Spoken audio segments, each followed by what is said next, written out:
Naslov mojega predavanja je Hermenevtika dialoga v delih Franca Rosenzweiga in Martina Bubra.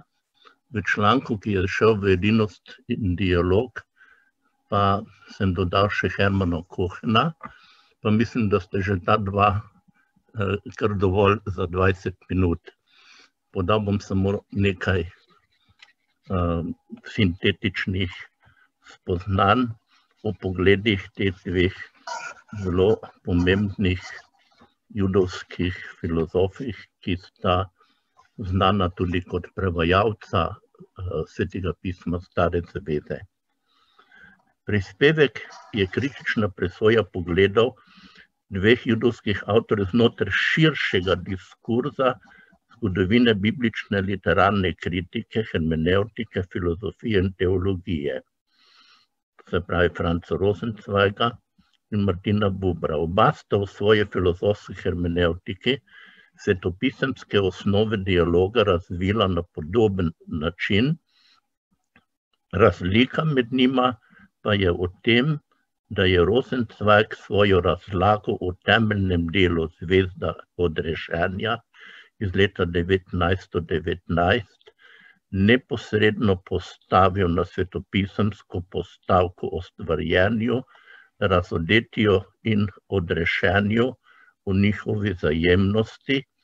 Buber pa je načelo svetopisemske osnove dialoga razlaga na antropološki osnovi iskanja dialoga z Bogom, ljudmi in svetom. Že njun učitelj Hermann Kohen se je obrnil k judovskim koreninam in je pri tem ugotovil neprimernost Heglovih idealističnih postavk in primerno Kantovega razlikovanja med čistim in praktičnim umom v iskanju posebnosti judovske teologije in filozofije. Iz istih razlogov sta se proti Heglovemu idealizmu postavilo Rosenzweig in Buber. Rosenzweig je namesto Heglovega abstraktnega načela o enotnosti zgodovine z zlitjem posameznikov v celoto postavil živeto eksistencialno izkušnjo dinamičnih odnosov v interakciji med tremi subjekti resničnosti, Bogom, svetom in človekom. Ta svetopisemska paradigma dialoške interakcije med Bogom stvarnikom in njegovim stvarstvom v celotnem poteku zgodovine ljudem omogoča izkušnjo večnosti in minljivosti, osebno svobodo in odgovornost v iskanju smisla v njihovem življenju. Individualno osebstvo ljudi temelji na veri, da je Bog človeka ustvaril iz ljubezni in človeštvo z ljubeznijo odrešuje skozi zgodovino do dopolnitve. Zato je v judovski konfesiji bistvena liturgična aktualizacija odrešenskih zgodovinskih dogodkov. Buber v svojem diskurzu o dialogu v najbolj odmevnem delu Jaz in ti in drugod izhaja iz hasidske tradicije dojemanja sveta kot posvečene celote, ki omogoča participacijo posameznikov pri svetosti sveta. Tako kot Maimonides ne vidi možnosti, da bi Boga spoznali po njegovih atributih in vztraja pri postavki, da je Bog večni ti, ki ga lahko zares srečamo v našem dialogu s svetom. Skladno s tem izhodiščem Buber svetopisemske dogodke razlaga hkrati kot resnične in kot simbole Božje navzočnosti v svetu in svari pred težnjo, da bi v religiji objektivirali postavo na račun živega in dinamičnega odnosa do Boga. Prvič Rosenzweig o interakciji stvarjenja, razodetja in odrešenja. Rosenzweig je začel raziskovati racionalna merila za razjasnitev poučevanja in prakse judovstva. Razsežnost religije vere je odkril kot zgodovinsko veljavno in intelektualno sprejemljivo alternativo akademskemu razlikovanju heglovske misli. Leta 1912 je Kochen prišel v Berlin, kjer je na liberalni Lehranstalt für die Wissenschaft des Judentums poučeval judovsko religiozno filozofijo. V študijskem letu 1913-14 pa je Rosenzweig svoje moči posvetil obsežnemu preučevanju klasičnih dokumentov judovstva pod vplivom Hermana Kochena, ustanovitelja neokantovske šole v Marburgu. Z izbruhom Prve svetovne vojne se je Rosenzweig pridružil oboroženim silam in večino časa vojne preživel na balkanski fronti. V letih 1916 in 1917 se je ukvarjal s preučevanjem temeljnih teoloških problemov judovstva in krščanstva. Začel je graditi eksistencialistično religiozno filozofijo, ki prikazuje medsebojne odnose med Bogom, človekom in svetom na podlagi človeških izkušenj, zdrave pameti, jezikovne resničnosti in velike možnosti dialoga. Leta 1917 je objavil svoje delo Judentum und Christentum, konec avgusta 18 začel pisati svoj opus magnum Der Stern der Erlösung, ki je njegovo glavno delo. Rosenzweigov brat k religiji vere je določil njegovo zavedanje, da je Izrael prejemnik razodetja na Sinaju. Njegovo radikalno razumevanje razodetja je postalo najpomembnejše načelo njegovega glavnega dela Der Stern der Erlösung. V predgovoru k drugi izdaji tega dela je Nahum Normer Glatzer, ki je postal predavatelj judovske religijske filozofije in etike na Univerzi v Frankfurtu na Majni, trdil: delo je zmagovita potrditev novega mišljenja, razmišljanja, ki namesto abstraktnega, konceptualnega filozofiranja utrjuje zdrav razum, izpostavlja veljavnost konkretnega, individualnega človeškega bitja v primerjavi s človeštvom, v narekovaju, na splošno. Razmišljanje, ki jemlje čas resno, združuje filozofijo in teologijo. Tako judovstvo kot krščanstvo dodeljuje različne, a enako pomembne vloge v duhovni strukturi sveta. In v obeh svetopisemskih religijah vidi pristope k razumevanju resničnosti. Po Rosenzweigu ustvarjanje, razodetje in odrešenje povezujejo primarne oblike, ki so podlage za resničnost. Svet, človek in Bog.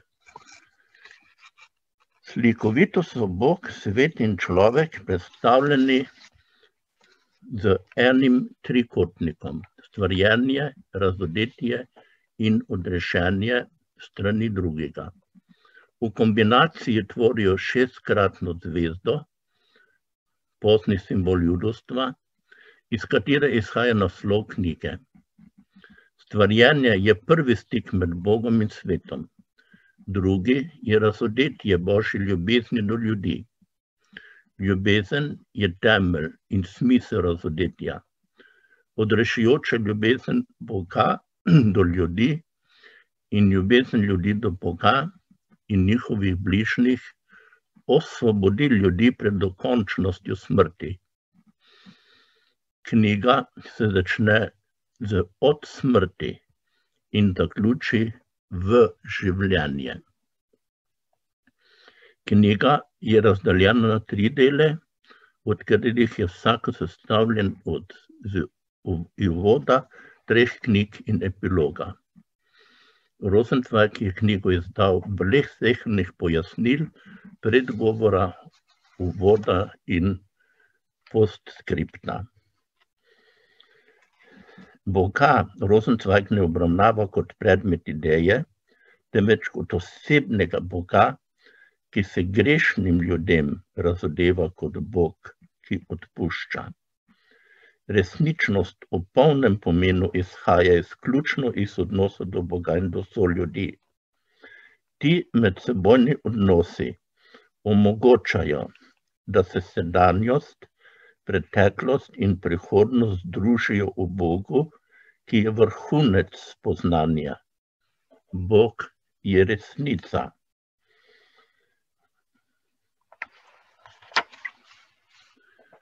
Pojem Boga predstavlja pojem razodetja, ki omogoča interakcijo s stvarstvom, torej ljubeč dialog z božjimi bitji. Stvarjenje se je zgodilo v preteklosti, vendar razodetje razkrije svoje posledice za nas v sedanjosti in prihodnosti z odrešenjem, ki vedno kaže na prihodnost. Odrešenje predstavlja našo moč, da v končnosti izkusimo večnost, našo akcijo iskanja smisla in ljubezni v našem svetu z versko prakso, v ciklu verskih praznikov in vsakodnevnega služenja. Zdaj pa še v Bubru. In sicer v njegovih razsežnih dialoga z Bogom, ljudmi in svetom. Buber se je od Hegla in abstraktnega pojmovanja sveta obrnil k položaju posameznikov, ki poskušajo razumeti, kaj se jim dogaja v življenju.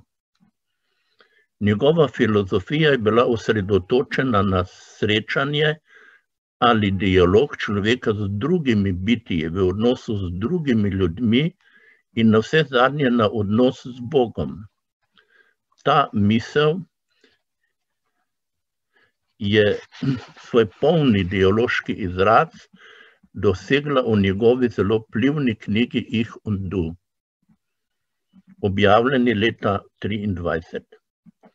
V tem delu Buber ponuja poetično predstavitev svojega dojemanja pomena dialoga med osebami.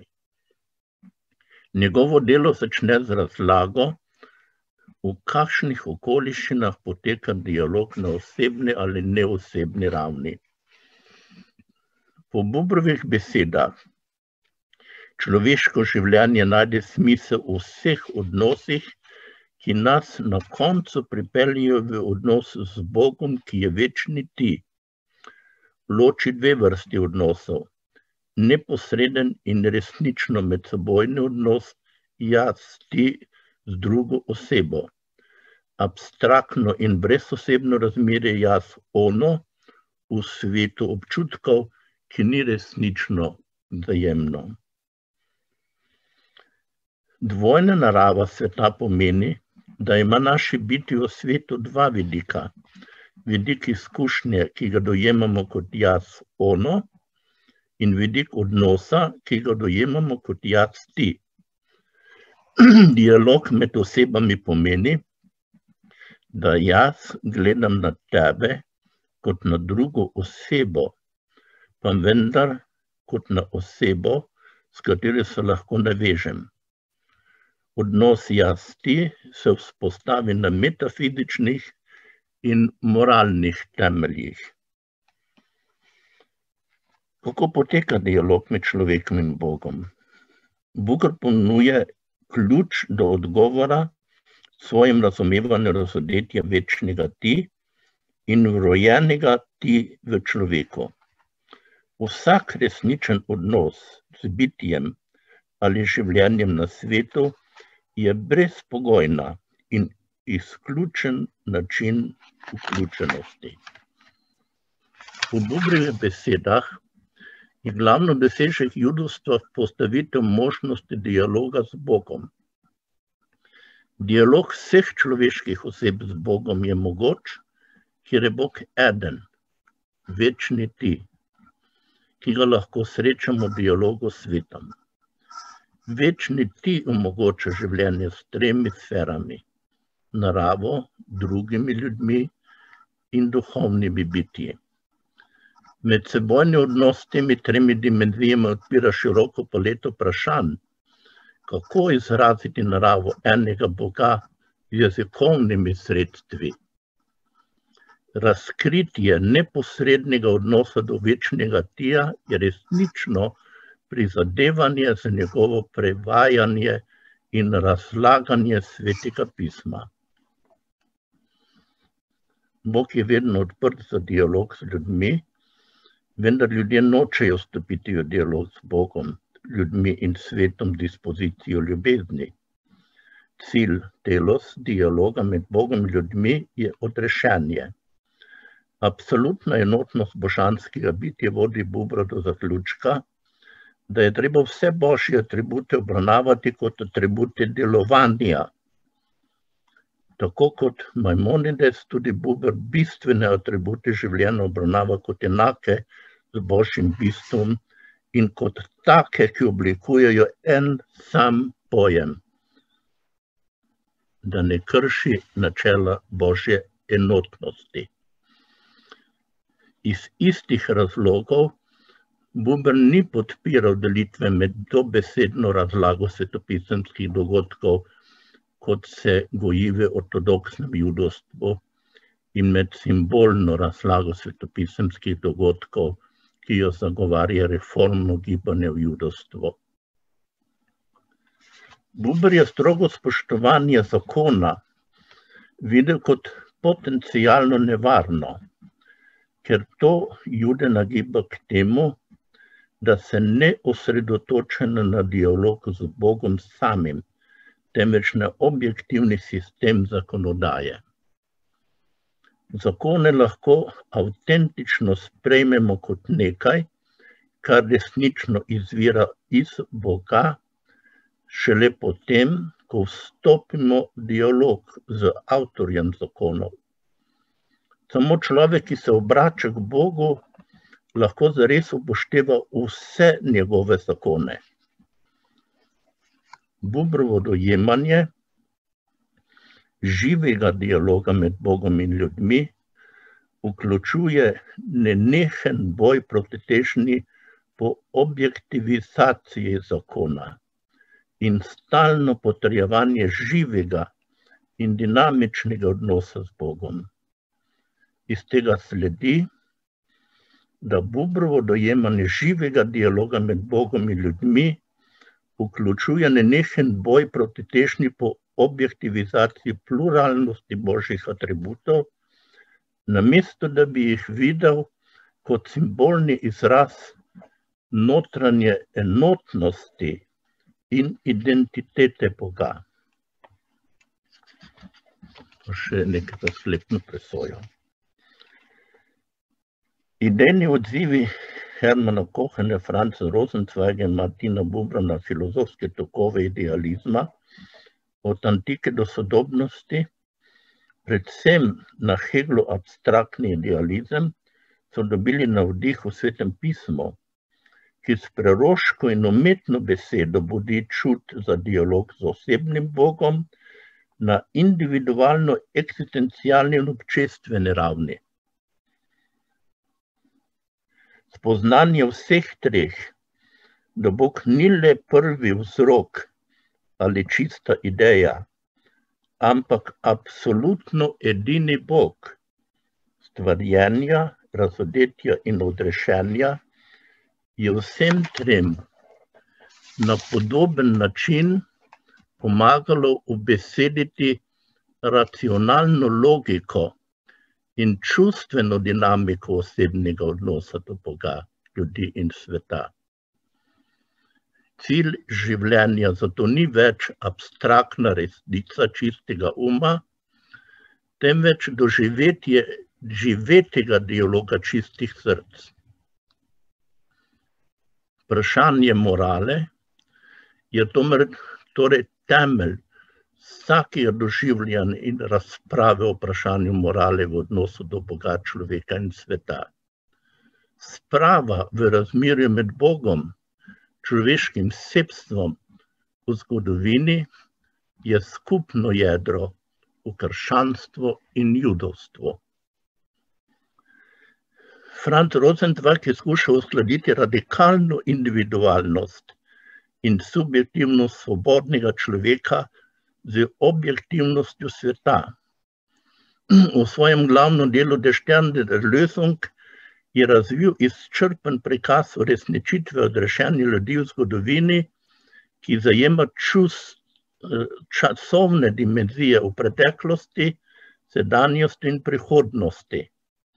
Vztrajal je na pojmu razodetja, kar pomeni, da transcendentni Bog vstopi v odnos s človekom v njegovi časovnosti in njegovi temeljni individualnosti.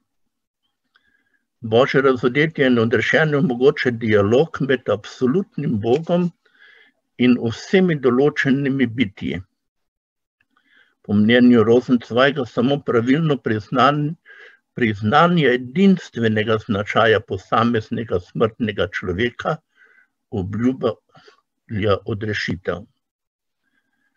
Razmišljanje Franza Rosenzweiga o človeški končnosti, njegova sodba o dialogu med Bogom in ljudmi kot odrešitvenim dogodku, ki predvideva končno odrešitev, sta trajno vplivala na eksistencializem.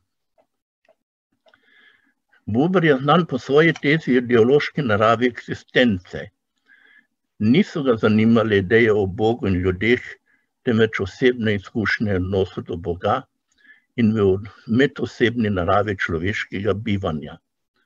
Trditev, da je samo Bog suveren, pomeni, da Božja oblast ni prenosljiva na nobeno človeško oblast ali politično institucijo. Vsak živ odnos je bistvenega pomena in prispeva k človekovi celovitosti, saj je človeško edinstveno bistvo znano samo v živih odnosih.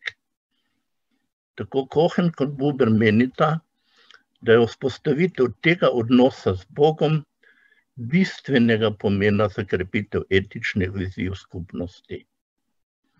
Toda v nasprotju s Kohenovo racionalistično filozofijo je Buber v svojem glavnem delu Ich und Du pojasnil, da odnos jaz-ti v bistvu presega jezikovno sposobnost izražanja. Opisal je dvojen način bivanja. Dialog v bistvu relacije jaz-ti in monologa v relaciji jaz-ono. Buberovo dojemanje živega dialoga med Bogom in ljudmi vključuje nenehen boj proti težnji po objektivizaciji pluralnosti božjih atributov.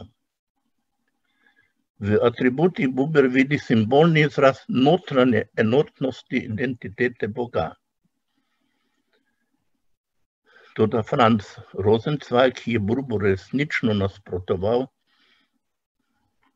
v zgodovinsko perspektivo svetopisa, ki razumeva stvarjenja, razodetja in odrešenja.